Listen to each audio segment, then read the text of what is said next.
So mga kapips, this is it.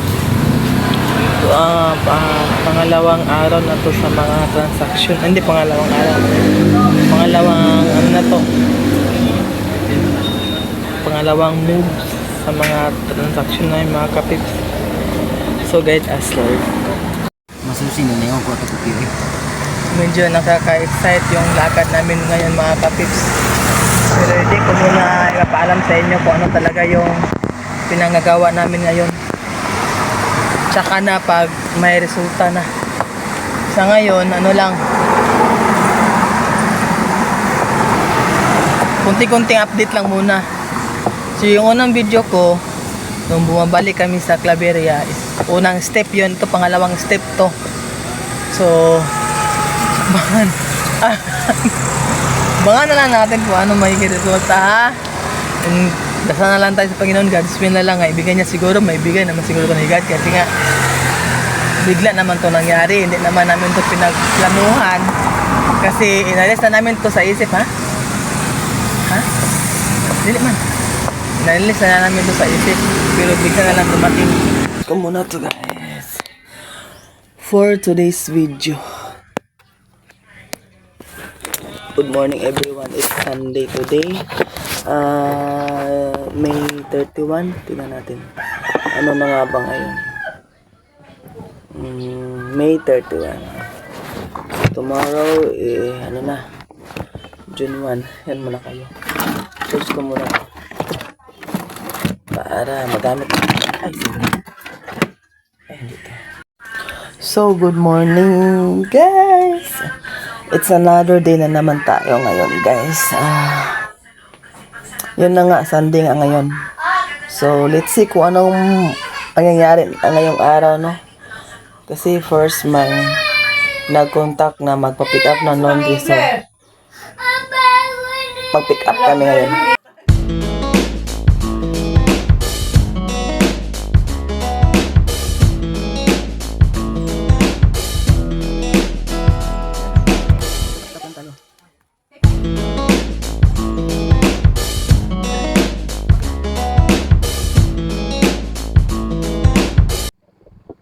So, yan guys, mga kapips, mag-ilaw ba? Mag-pick up na kami ng laundry. Ang asawa ko muna ang pinadrive ko.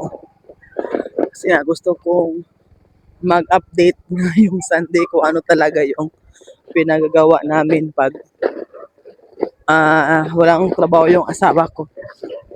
Siya muna ang mag-take over sa pagdadrive.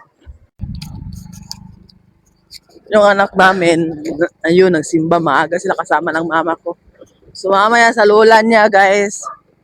So yung init ngayon so far, mainit siya pero hindi pa masyadong masakit sa balat.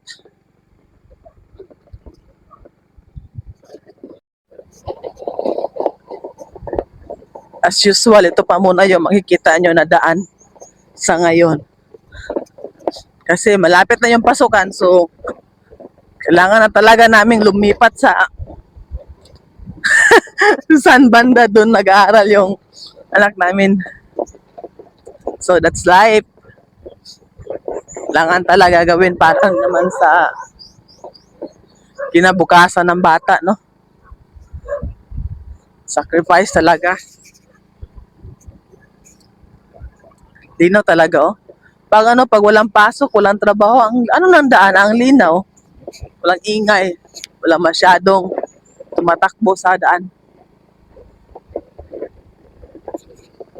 Dili daw talaga ano na kwarto ulit ba? Dili ba? Dili sa. So yan guys, dito na kami. Mag-pick up na. Ano ba to? Nahirap. Ang hirap naman ang sitwasyon ko guys. Dali lang, ha. Isin ko muna. Nag-ilaw ba? So pick up muna kami dito ng laundry. Ito na akong basket para lagyan ng mga damit nila.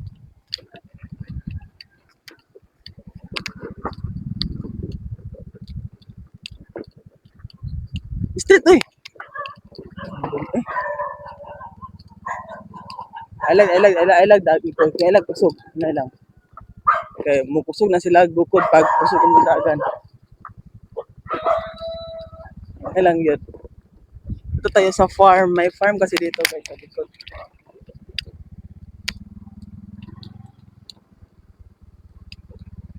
Okay lang harvest ulit sila. Kaka-harvest natin. Sakit ng kamay ko eh. Subay muna. Ay, Diyos ko, Lord.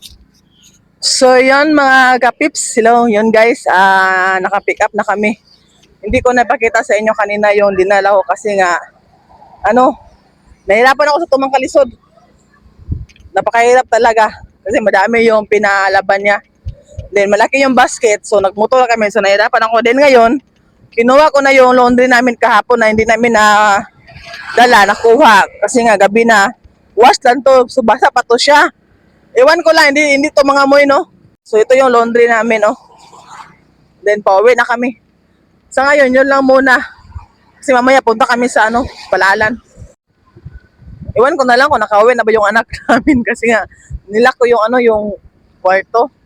So, let's go! So, hi guys! Hello mga kapits! Hapon na pala ngayon, no? Hindi ko na kayo na-update kanina. Kasi nga, nag-deliver and then dito nga pala kami sa Kamarahan. Dito kami nagkapitin ako nakapag-update pero nag-live naman ako. So, ngayon lang ako nakapag-video ulit. Layo yung bahay dyan, no? Pero yung mga bahay, mga ganda. Ha? Malilito ka kung saan pa ang daan. Kita nyo? Malilito ka pa kung saan ang daan dyan. Kasi nga, ano pa yan eh, O yun o, kita nyo? Ang ganda ay. Dato na ilang 156. Kato ilan ni Padla na kadalan. Maganda ang mga bahay. Pero malilito ka kung saan ang daan. Kasi nga, dahil kaya hill pa yan guys eh. So, wonder ka talaga. So ngayon medyo may kunting ulan pa. Uwi na kami kasi nga yung asawa ko medyo na bored. Ay kato na ingon ni attorney nga kuan katong retire nga kapitan. Oh dana yun din dalan. Okay. Diyan na ang dalan. Retire na sa talo? Kapitan. Oh.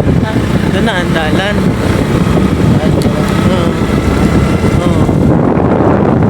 So uwi na kami. Mainit yung mga pakiramdam namin, no? Kaya naghanap kami ng lugar na kung saan malamig pa kasi nga yung bahay namin bandan, bahay ng kapatid ko. Humid talaga, ang init. Lalo na sa kwarto. Kwarto na tinutulugan namin kasi nga walang hangin talaga. Yung ceiling fan, sira. Ayos ko So,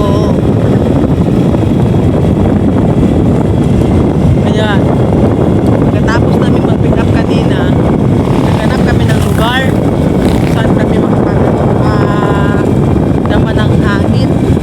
At least, hindi namin expect na uulan dito. So, medyo malamig na yung kinamdam namin. Luma na to. Hindi naman siya masyadong kalumano. Kaya lang, parang hindi na nila napatuloy ba? Kasi yun dati parang coffee siguro.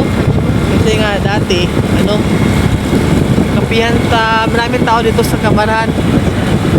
Maraming tao dito sa Kamarahan. Nag-jogging nung panahon ng COVID. Kaya lang, na-stop na siya kasi wala na masyadong pumupunta dito. Guys, so ayan, hindi niya napapatuloy yung business niya. Siguro na napaplanuhan niya. Wala na masyadong tao dito. Wow, milo no, may nag-harvest ng milo.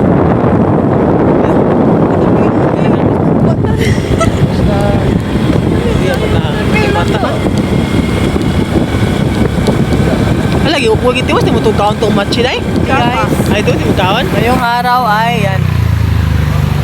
Maglilinis muna kami dito. Alisin namin tong mga bato. So tingnan natin kung maaga ba namin to matapos, no? Buti na lang hindi masyadong mainit. So abangan nyo kami. Diyan na lang kayo manonood ha. Linis muna kami guys ha.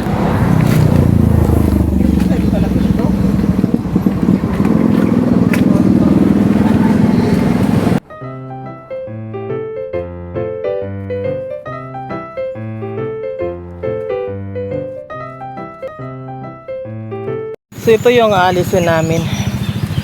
Diyan na lang namin sa likod ilagay. Sakit akong ulo ba, hindi ko mabugat. Ginagmay na nga bato ako ba? Hindi na oh.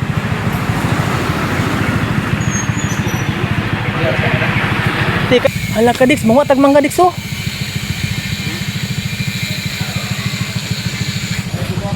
Uyuga ba? Uyuga ba? Uyuga. Ito ba? Uyuga oh. Ayo lagi. Abi akong bulo, labo. Awa dia. Teko ka pa dyan. Hanggang dito guys, nawala yung isa. Isa lang ang nakita ko. Yan oh.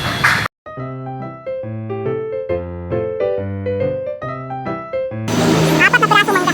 Yan lang muna yan. Isang pa ako. So, tulong muna tayo dito.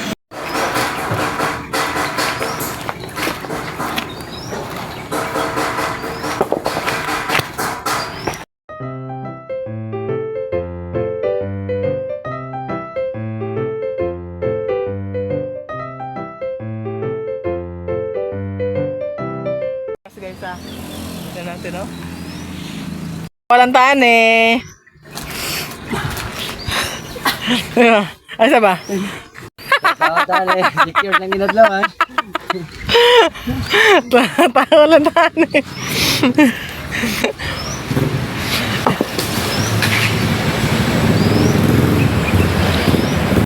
So yan guys, mga kapit.